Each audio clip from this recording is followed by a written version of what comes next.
for today's video, napunta kami ng aming team doon sa food park. Ayan.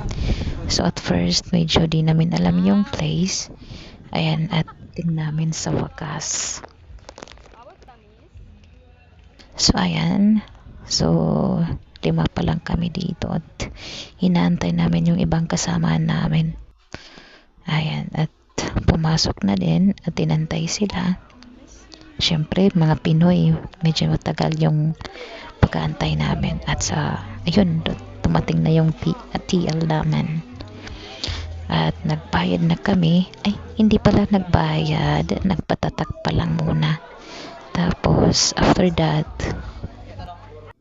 at kumuha na din kami ng table and chairs. And after that, kumuha na din kami ng mga food na gusto namin. Depende sa kung anong gusto namin.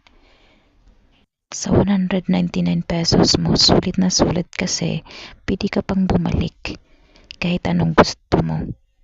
Yes na yes. Pwede ka din magtagal doon. Walang oras. Pero mag-o-open sila 4 p.m. and mag-close sila 10 p.m.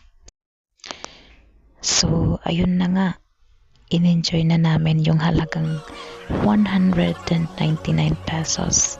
So, kahit ano yung kinuha namin doon, basta gusto namin. Dapat sulitin kasi sayang, di ba?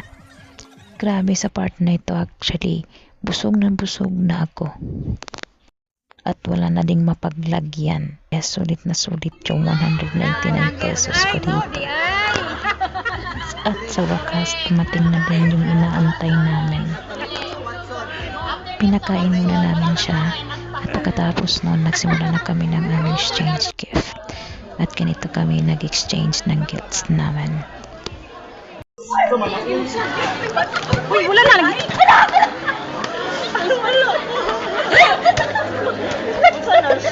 Uy, pambabae nga ni. So yung ginawa namin, bawat isa sa amin may naka-assign na kulay. Halimbawa, yung sa akin, naka-assign ako sa kulay na blue. So, kailangan na bumili ng kahit anong bagay basta kulay blue. Patapos, mag-aagawan na. Kung ano yung nakuha mo, yun yung sayo.